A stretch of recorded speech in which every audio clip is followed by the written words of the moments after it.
Welcome back to Lakshmi kitchen recipe. நம்ம இன்னைக்கு என்ன ரெசிபி பார்க்க போறோம்னா, இப்போ நம்ம வீட்ல வேலைக்கு போறவங்க, குழந்தைங்க, ஸ்கூலுக்கு போறவங்க இந்த மாதிரி நிறைய பேர் இருப்பாங்க. அவங்க நார்மலாவே இட்லி, சப்பாத்தி, பூரி இந்த மாதிரி செய்து கொடுத்து நம்ம போர் அடிச்சுப்போம். அவங்களுக்கு டிஃப்ரெண்டா நம்ம ஒரு வெஜ் ரோல் செய்ய போறோம். அது காய்கறி வச்சு செய்ய போறோம், கோதுமை மாவு வச்சு செய்ய போறோம். அதனால அது ரெண்டுமே நம்மளுக்கு ஹெல்த்தி தான். குழந்தைங்களுக்கு, பெரியவங்களுக்கு எல்லாருக்குமே செய்து கொடுக்கலாம். டிஃப்ரெண்டாவும் இருக்கும், சூப்பராகவும் இருக்கும். வாங்க எப்படி செய்யலாங்கிறத பார்க்கலாம். இப்போ நம்ம சப்பாத்தி ரெடி பண்ணி எடுத்துக்கலாம்.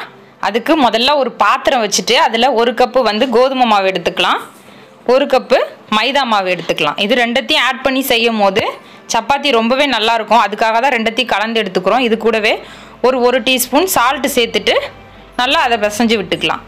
இப்போ அதில் ஒரு 2 டீஸ்பூன் ஆயில் சேர்த்துட்டு எல்லாத்தையும் நல்லா கை வச்சு நல்லா ஒரு வாட்டி மிக்ஸ் பண்ணி விட்டுக்கலாம். பாருங்கள், நான் மிக்ஸ் பண்ணிட்டேன். இப்போ இது கூட கொஞ்சம் கொஞ்சமாக தண்ணி தெளித்து நம்ம எப்படி சப்பாத்தி மாவு பிசைவோமோ அதே மாதிரி நல்லா பிசைஞ்சு, இங்கே பாருங்கள் நான் எந்த அளவு பிசைஞ்சிருக்கேன் பாருங்கள். இதே மாதிரி நல்லா டைட்டாக பிசைஞ்சு எடுத்துக்கலாம். இப்போ ஓரளவு மாவு ரெடி ஆகிடுச்சு பாருங்கள். இப்போ இதே மாதிரி நல்லா எல்லாத்தையும் உருட்டி இப்போ வச்சுட்டு நம்ம இது மேலே கொஞ்சமாக ஆயில் அப்ளை பண்ணி இப்போ ஒரு மூடி வச்சு மூடி வச்சிடலாம். பாருங்கள், இதான் பதம். இப்போ அதுக்கப்புறம் மாவு ஊறிடுச்சு. நம்ம இந்த ஸ்டேஜில் நம்ம சப்பாத்தி செய்கிறதுக்கு மாவு நல்லா கையால் இந்த மாதிரி நல்லா திரட்டி நல்லா எடுத்துக்கலாம்.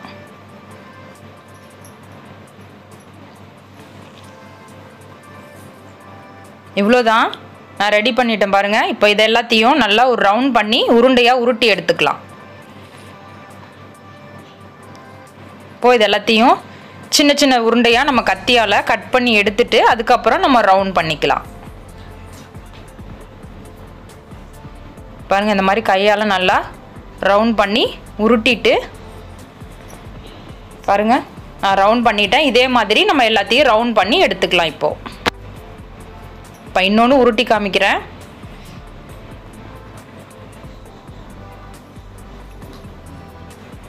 ஓகே, இதே மாதிரி நம்ம எல்லாத்தையும் ரெடி பண்ணி சப்பாத்திக்கு ரெடி பண்ணிக்கலாம். இப்போ நான் உருட்டி வச்சிட்டேன். இப்போ இந்த ஸ்டேஜுக்கு அப்புறம் நம்ம கொஞ்சமாக மாவு அப்ளை பண்ணிவிட்டு நம்ம அதை திரட்டி எடுத்துக்கலாம்.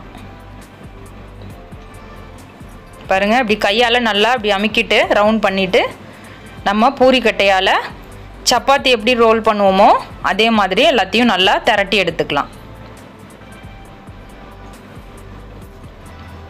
யாருங்க, நான் எடுத்துட்டு இப்போ சப்பாத்தி செய்கிறதுக்கு ஒரு தவாவில் போட்டுட்டு அது மேலே ஒரு டீஸ்பூன் ஆயில் சேர்த்துக்கிறேன்.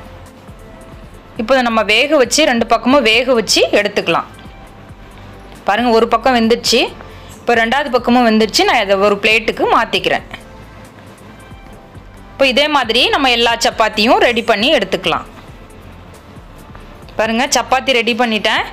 இப்போ அதுக்கப்புறம் நம்ம ஒரு புதினா சட்னி ரெடி பண்ணிக்கலாம். அதுக்கு ஒரு மிக்ஸி ஜார் வச்சுட்டு கொஞ்சம் புதினா சேர்த்துட்டு ஒரு துண்டு இஞ்சி எடுத்துக்கிட்டு இது கூடவே ஒரு பெரிய வெங்காயம் கட் பண்ணி சேர்த்துக்கிட்டு ஒரு 5 பச்சை மிளகாவும் இது கூட சேர்த்துக்கலாம்.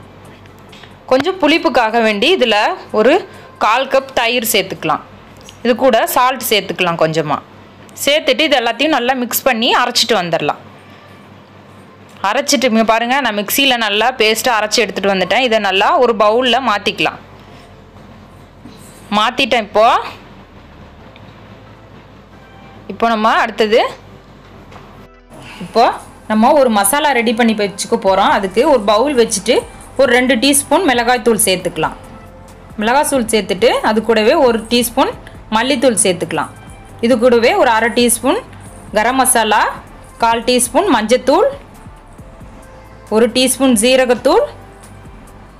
இப்போ இது எல்லாத்தையும் நல்லா மிக்ஸ் பண்ணி விட்டுக்கலாம். நம்ம இந்த மசாலா வச்சு தான் எல்லாத்துக்குமே யூஸ் பண்ணிக்க போகிறோம்.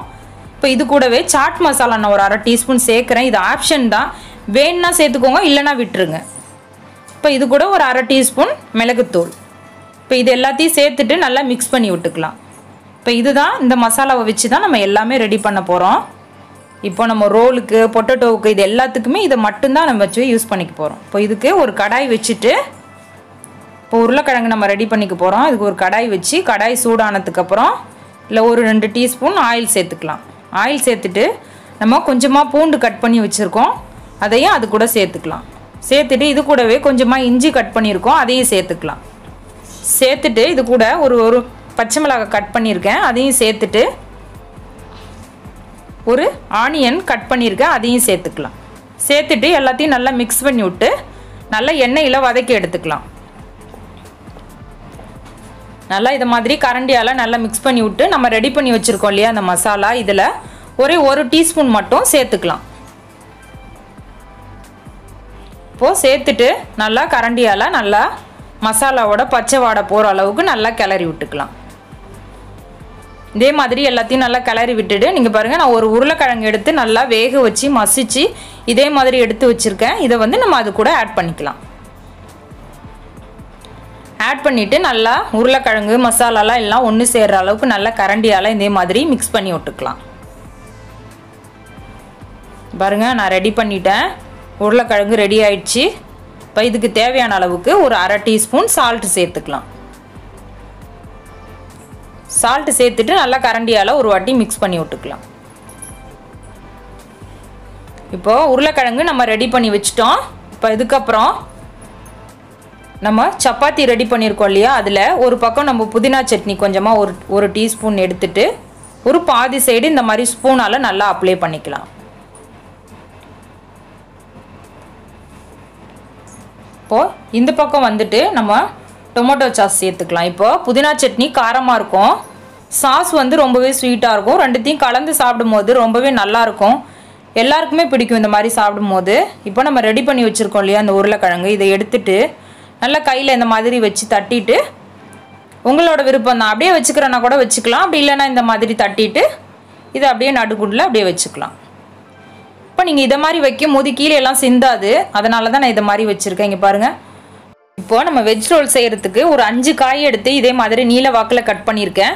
இப்போ நம்ம அந்த காயை அப்படியே அது மேலே அப்ளை பண்ணிக்கலாம். இப்போ கொஞ்சமாக ஆனியன் போட்டிருக்கேன், இது கூட நம்ம வெள்ளரிக்காய் கொஞ்சம் சேர்த்துக்கலாம். இது மேலே கொஞ்சம் க்ரீன் கேப்சிகம் கொஞ்சம் எடுத்து போட்டுக்கலாம். உங்களோட ஆப்ஷன் தான், இது எல்லாமே பச்சையாக சாப்பிட்ற காய்ங்கிறதுனால இது எல்லாத்தையும் நான் இந்த மாதிரி நீல வாக்கில் சேர்த்து கட் பண்ணி சேர்த்துருக்கேன். இப்போது எல்லாத்தையும் காயெல்லாம் சேர்த்துட்டேன். இது கூட கொஞ்சமாக புளிப்புக்காக வேண்டி லெமன் ஜூஸ் கொஞ்சமாக ஆட் பண்ணுறேன். இது ஆப்ஷன் தான், வேணும்னா சேர்த்துக்கோங்க, இல்லைன்னா விட்டுருக்கோங்க. இது கூட இதுக்கு தேவையான அளவுக்கு கொஞ்சமாக சால்ட் மேலே அப்ளை பண்ணிக்கலாம். இது கூட கொஞ்சமாக நம்ம அரைச்சி வச்சுருக்கோம் இல்லையா புதினா சட்னி, அதையும் எடுத்து கொஞ்சமாக மேலே அப்ளை பண்ணிக்கலாம். இது மேலவே கொஞ்சமாக சாஸ் சேர்த்துக்கலாம். இதெல்லாம் ஆப்ஷன் தான், வேணும்னா சேர்த்துக்கோங்க, இல்லைன்னா அப்படியே பச்சையாகவே சாப்பிட்டுக்கோங்க. இப்போ இது சேர்த்துட்டு இங்கே பாருங்கள், இது வெஜ் மணிமெஸ் சாஸு. இது நான் இது இருந்தால் சேர்த்துக்கோங்க, இல்லைன்னா விட்டுருங்க. என்கிட்ட இருக்குது, நான் கொஞ்சமாக ஆட் பண்ணிக்கிறேன். என் பசங்க சாப்பிடுவாங்க, அதனால் இது கொஞ்சமாக மேலே அப்படியே அப்ளை பண்ணிக்கிறேன்.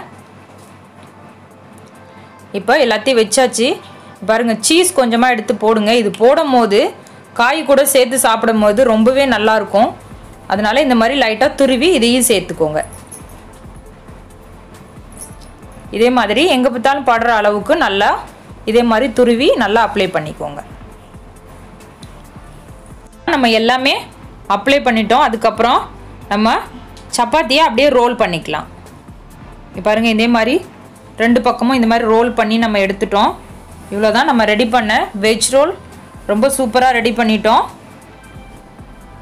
பாருங்கள் எவ்வளோ அழகாக இருக்குது பாருங்கள்.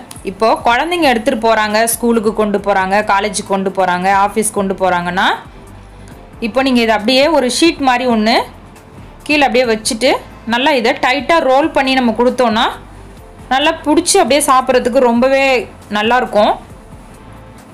அவங்க சிந்தாமலும் சாப்பிடுவாங்க, ஃபுல்லாகவும் சாப்பிட்டு முடிப்பாங்க. இங்கே பாருங்கள், நான் இதே மாதிரி ரோல் பண்ணி உங்களுக்காக தான் இந்த மாதிரி ரோல் பண்ணி காமிச்சிருக்கேன். கீழே சிந்தாத அளவுக்கு இதை மாதிரி லாக் பண்ணி நம்ம கொடுத்துட்டோன்னா கீழவும் சிந்தாது காயெல்லாம். இப்போ அப்படியே சாப்பிட்டுக்க வேண்டியது தான், அவ்வளோதான். வெஜ் ரோல் ரெடி பண்ணிட்டோம். பாருங்கள், நான் மறுபடியும் இன்னொரு சப்பாத்தி ரெடி பண்ண போகிறேன். இப்போ இதே ப்ராசஸ் தான் நம்ம முதல்ல எப்படி ரெடி பண்ணோமோ அதே மாதிரி தான் ரெடி பண்ண போகிறோம். ரொம்ப ஈஸியான வேலை தான், ரொம்ப பெரிய வேலைலாம் நினச்சிக்காதீங்க. சப்பாத்தி நம்ம நார்மலாக செய்கிறோம் இல்லையா, அதே மாதிரி செய்துட்டு இது கூட நம்ம வெஜிடபிள்ஸ்லாம் சேர்க்கும் போது ரொம்ப உடம்புக்கும் நல்லது. நார்மலாகவே நம்ம காயை வந்து வேக வச்சு சாப்பிட்றதுக்கும் பச்சையாக சாப்பிட்றதுக்கும் நிறையவே டிஃப்ரெண்ட் இருக்கும். நம்ம பச்சையாக சாப்பிடும் போது நம்ம சத்து வந்து அப்படியே சேரும் சொல்லுவாங்க. இப்போ அதனால் நீங்களும் இதே மாதிரி எல்லாத்தையும் காயுமே இதே மாதிரி கட் பண்ணி நீங்களும் சேர்த்துக்கோங்க, ரொம்ப நல்லது. இப்போ இதே மாதிரி குழந்தைங்களுக்கு பெரியவங்களுக்கு எல்லாருக்குமே செய்து கொடுங்க, ரொம்ப நல்லாவே சாப்பிடுவாங்க. நம்ம வீட்டில் டெய்லியும் இட்லி பூரி சப்பாத்தி இந்த மாதிரி செய்து கொடுத்துருப்போம். என்னைக்காவது ஒரு நாளைக்கு இந்த மாதிரி நம்ம வெஜ் ரோல் செய்து கொடுக்கும்போது குழந்தைங்களும் ரொம்ப விரும்பி சாப்பிடுவாங்க, வீட்டில் உள்ளவங்களும் ரொம்ப நல்லா இருந்துச்சு சொல்லுவாங்க. எங்கள் வீட்டில் நான் எல்லாருக்கும் செய்து கொடுத்தேன், ரொம்பவே நல்லா இருந்துச்சு சொன்னாங்க. நீங்களும் இதே மாதிரி செய்து பாருங்கள், வீட்டில் உள்ள குழந்தைங்க பெரியவங்க எல்லாருக்கும் செய்து கொடுங்க, ரொம்ப நல்லா இருக்கு சொல்லுவாங்க. செய்து பார்த்துட்டு உங்களோட ஃபீட்பேக்கை என்னோட கமெண்டில் சொல்லுங்கள். என்னோட வீடியோ பிடிச்சிருந்தா ஒரு லைக் கொடுத்துட்டு எனக்கு சப்ஸ்கிரைப் பண்ணி பக்கத்தில் உள்ள பெல் பட்டனை கிளிக் பண்ணுங்கள். உங்களோட ஃப்ரெண்ட்ஸ் ரிலேட்டிவ்க்கெலாம் ஷேர் பண்ணுங்கள். தேங்க்யூ ஃபார் வாட்சிங். உங்கள் லக்ஷ்மி.